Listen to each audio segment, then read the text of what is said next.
Welcome to a new series I'm starting called A Beginner's Guide, where I'll be giving you my guide on how to learn a game as a complete newcomer. Today I'll be attempting to help you learn Rainbow Six Siege.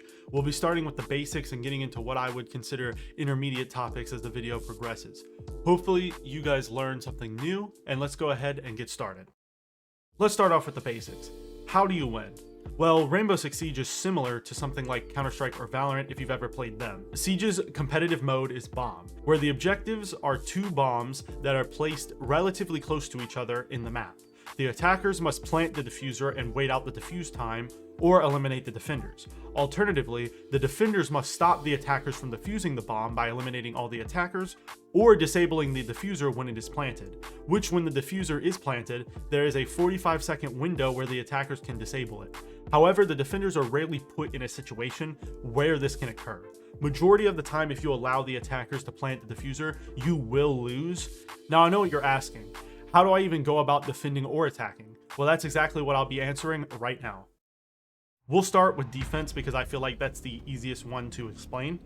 The entire goal of the defensive side is to waste as much of the attacker's time as humanly possible. As a defender, you have home field advantage. There's absolutely no need for you to be aggressive towards the attackers. The attackers are the ones that have to push you. You only should take gunfights when absolutely necessary or when you have the upper hand. I know it seems counterintuitive, but trust me, dying early on because you decided to go for an aggressive play won't help anyone except for the attacking side. Now, one of the most important things as a defender is how you play your preparation phase, which is the time before each round that allows the defenders to set up and the attackers to drone. On defense, your setup is crucial to whether you win the round or lose it. One of the most vital aspects of your defense is your reinforcement placements.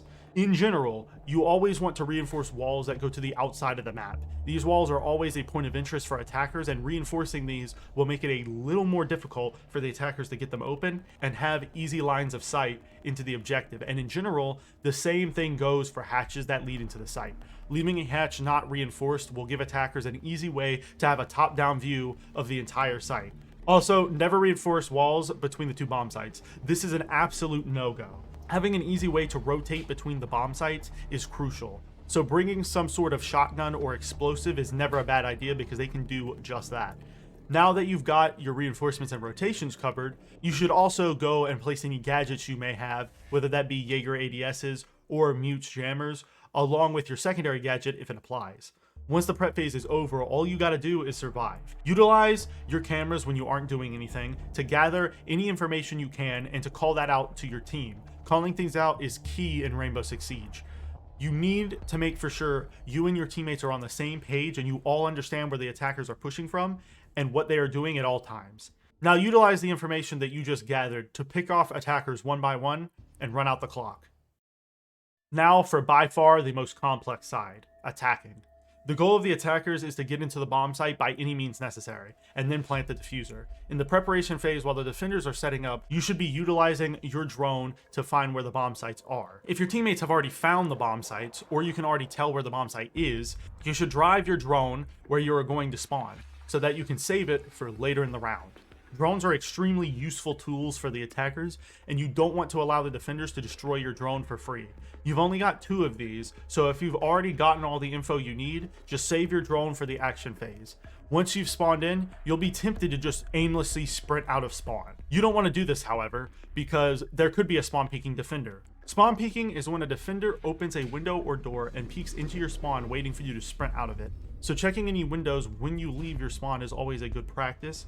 Or if you want to go the extra mile, you can leave that drone you saved during the preparation phase right outside your spawn and check for pesky spawn peekers so you can punish them. Now you need to strictly be focusing on pushing the bomb site, which on every map except for a small handful, you're going to want to bring a hard breacher. They are absolutely crucial to allowing your team to open up important walls into the site. This will allow you and your team to have easy sight lines into the bomb and force the defenders to leave their current location. A crucial tip for attackers that a lot of new players drastically overlook is droning any room you're unsure is safe. If you're about to enter a room that hasn't been droned by your team, always drone it. You don't want to die to a defender hiding in a corner because you decided not to drone. However, don't over drone and drone the entire map. You have to remember you're on a time crunch, so don't drone a room unless you or your teammate are about to enter. Also, you can use your drones as a form of camera. You can set them up by your team's flank, near staircases or hallways to call out if enemies are flanking you. These cameras are especially useful because it gives your dead teammates something to do that is useful. Another thing to keep in mind is that almost every wall or floor is destructible on any given map in this game, and this can play in the attacker's or the defender's favor. As an attacker, you can breach the floor above a bomb site to get sight lines into unsuspecting defenders, but something to look out for on attack is defenders using these same things against you. A defender can blow a hole in the ceiling right above a common entry point and wait for the attackers to walk into their sight. Also, just like on the defending side, you want to be playing the objective, never play for kills. There is situations where you will have to go for kills, like if there isn't enough time left to plant. However, if your team is in the bomb site and it is safe to plant, do it. Always do it. Once the diffuser is planted, you become the defending team and they have to push you, which gives you a massive advantage. As long as you win your gunfights, planting should give you the win 99% of the time. Now I'll be moving on to the operators. Whichever operator comes with their own unique loadout, which includes weapon loadout, gadget, and secondary gadgets. Now, this is where my recommendations will depend based on the edition of the game you bought. However, in general, I think you should buy any of the operators that launched with the game first. Typically, they are the simplest, and majority of them are used heavily in competitive. If you don't know what the launch operators are, they are located here.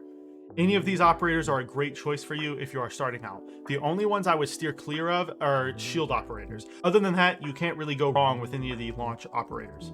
Every attacking operator is lumped into one of these three categories: support, flex, or fragger.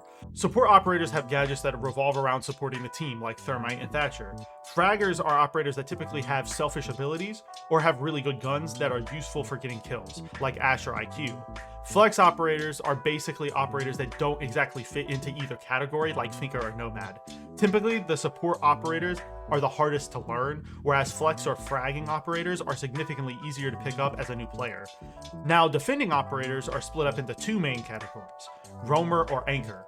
Roamers are basically the fraggers of the defense. Roamers are typically 3 or 2 speed operators with a selfish gadget or a really good gun like Pulse or Jaeger.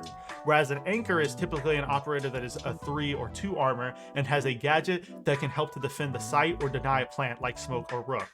I think anchors typically are easier for a new player because playing an anchor operator requires you to be on cams to help your roamers and to just hold down the site until the attacker's inevitable push. It doesn't require you to have as much map knowledge as something like a roamer. I have over 3.5k hours in this game across all platforms. I've enjoyed this game for a very long time, and I hope you guys can get the same amount of enjoyment as I did. I'd love to go more in depth and talk about more topics, but I feel like it would just overwhelm you. However, if you want me to do more guides dedicated to newer players, let me know in the comments down below. I have a couple ideas for more guides in the future, so if you want me to make more of them, I'll make sure I deliver. Anyways, I hope you guys enjoyed this video. If you did, I'm sure you enjoyed the video popping up on your screen right now. And if you want to help me out a ton, you can go down below and hit the subscribe button. I'll see you guys in the next one. Peace out.